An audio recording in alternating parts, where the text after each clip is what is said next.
Okay then. Hello to all my friends and family, and welcome to Jim's 5 a.m. club. As you can see, we're having a bit of fun today. I'm with my granddaughter, Annabelle. And what we're doing is we're walking through the bush, and my face is changing into a number of different characters. And there's Annabelle on top of my shoulders. And what I want to do today is I want to talk to you about an observation. I was watching the television this morning, and Dick Van Dyke, who's well into his 90s, and he's still exercising, and he's fit, and he was a superstar from decades ago, from back in the days of Mary Poppins. That's right. My turn to pick off the UK. Yeah, okay. So he made his fame in Mary Poppins as a singer. And Look over here, dude. yep, made his fame as a singer. And today he said a few things there which were very, very profound, and things that we can all incorporate into our lives.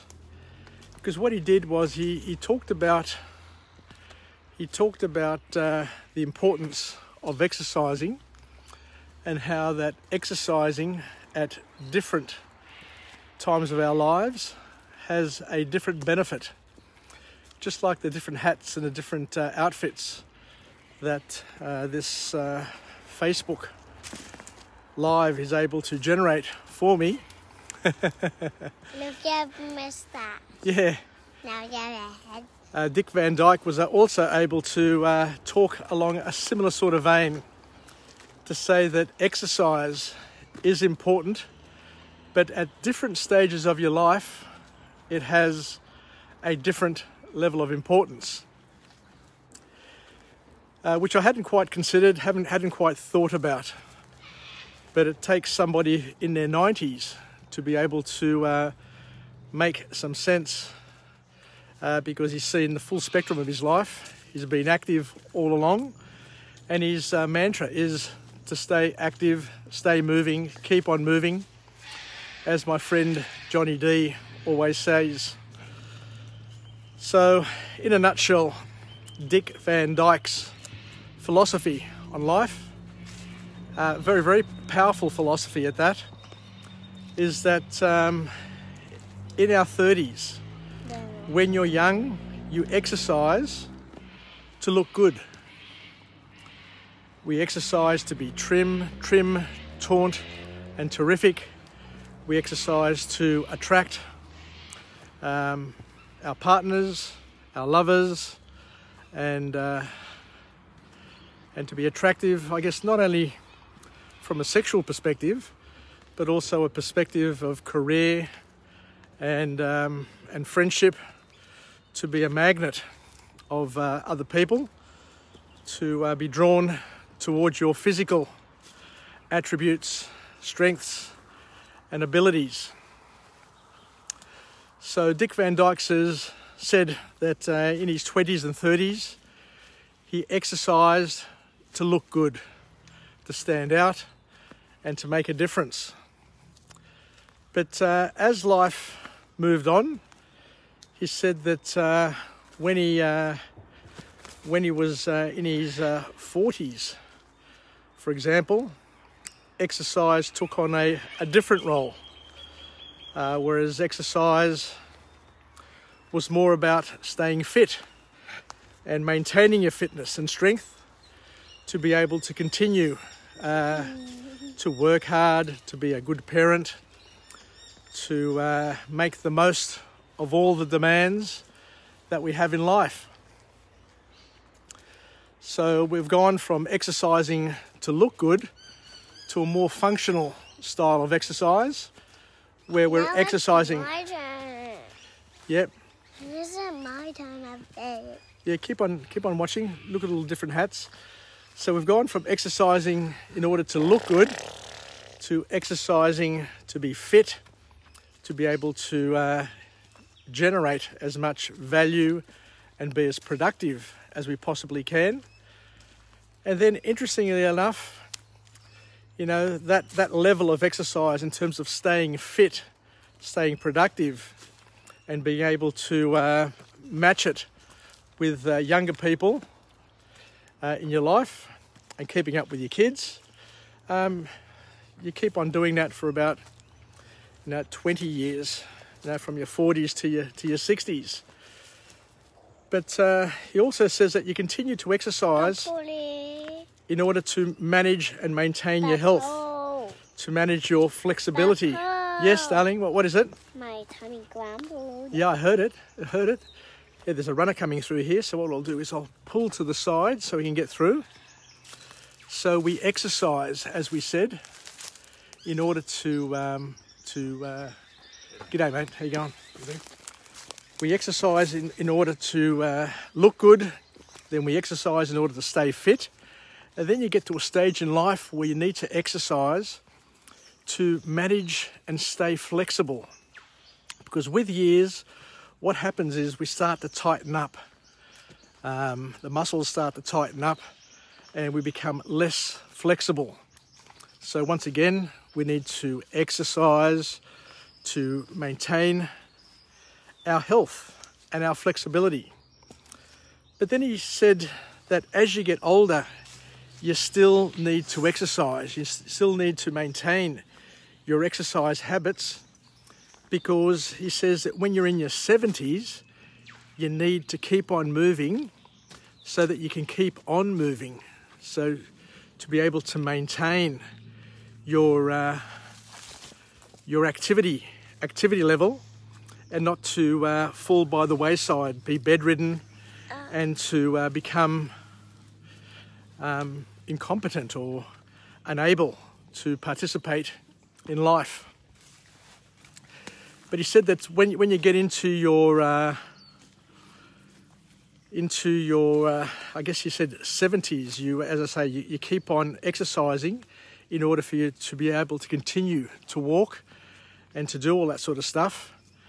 And then he says after that, you continue to exercise to stay out of healthcare, to stay out of the old people's home. So keep on being mobile so that you're independent. You have independent mobility.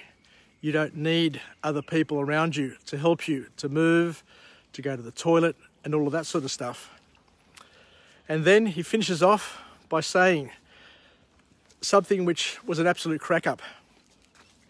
Because he says once you get into your 90s, the reason why you exercise is to be... what was the word he used there? Anyway, he says he exercise just to prove that he can still exercise and he can still move. So there's a big call to action for each and every one of us, according to Dick Van Dyke. So he said when you get to your 90s, you just exercise for the spite, to spite everybody else and just to prove to everybody else that you can still do it, because obviously the impacts are probably less, the benefits are probably less, but he just says he does it in spite of the doctors and all the people around him. Anyway, thank you very much for joining me on this episode of Jim's 5am Club. What I wanted to do is I wanted to come to this little section here and just to explain to my granddaughter and to everybody else. About a year we came through here, probably a year and a half. We came through this section here and a bushfire had raged through it a couple of weeks earlier. And Annabelle, who's a little bit older now, who's sitting on my shoulders, got absolutely scared when she came through here because the trees were black, the trunks of the trees were black, the grass, the ground was all just black soot, and it smelt of fire. And there was no greenery anywhere. So you can probably see behind me the blackened timbers of those trees. So everywhere you look, they're all blackened. But what's happened is a year and a half from that point, I wanted to bring my granddaughter down here just to show her what happens after a bushfire. So a bushfire comes through, it devastates everything. It ruins everything. But Yeah? Look, they're still hot and burned. Yeah, so what They need more rain. So what my granddaughter is saying is that you look at the tree behind me and it's got a blackened trunk, and the blackened trunk goes all the way to the top. But what you can see is that whereas before there wasn't a canopy or there wasn't any leaves because they'd all been burnt, now everywhere you look around this area here, it's green, it's regenerated. And that's the important lesson that I want to show Annabelle, that the before and after. Because as I said, we were here before and she was scared, she was overwhelmed, she wanted to get out of here as quickly as possible. And now that we're back here, unless you knew that this section here had been razed to the ground and blackened with bushfire, you wouldn't be able to tell by how green, how moist and how regenerated this area looks. Anyway, thank you for joining me on this episode of Jim's 5am Club. I have the pleasure of having my granddaughter, my eldest granddaughter, Annabelle, on my shoulders. And we'll just keep on walking because there's a lovely pond, probably about a couple of 100 metres from here. But I'll sign off now, so thank you very much. And we'll finish off with a positive affirmation. I'm alive, I am well, I feel absolutely great. To my friends and family, stay connected, stay relevant, stay reasonable. And most importantly, let's keep on moving, keep on exercising, and just don't give up. If you still have the ability to move and to exercise, then you need to keep on doing it for as long as you can, for as long as you can to enjoy it. Because as we said, Dick Van Dyke has lived the full spectrum of life, and he gives us a good call to action to keep on moving, do whatever you can while you can. There you are, you're wearing a hat. Annabelle, can you see your hat? Can you see the hat up there? Let's keep on going. But this is a bit of fun that I'm having with my granddaughter, but I thought I'd weave in a 5am club, so that she can also see what I do and learn about it, and hopefully she can build up the skills to be able to use the technology of her generation to live, learn and pass it on. Anyway, Yassas, take care. Annabelle, you're going to say hello and goodbye? Yeah, there you go, look what you're wearing. You're wearing a little princess outfit. Anyway, say bye-bye to everybody. Bye-bye. Take care, and we'll chat again, everybody. Yassas, and thank you for your patience. And we'll talk again later. Bye.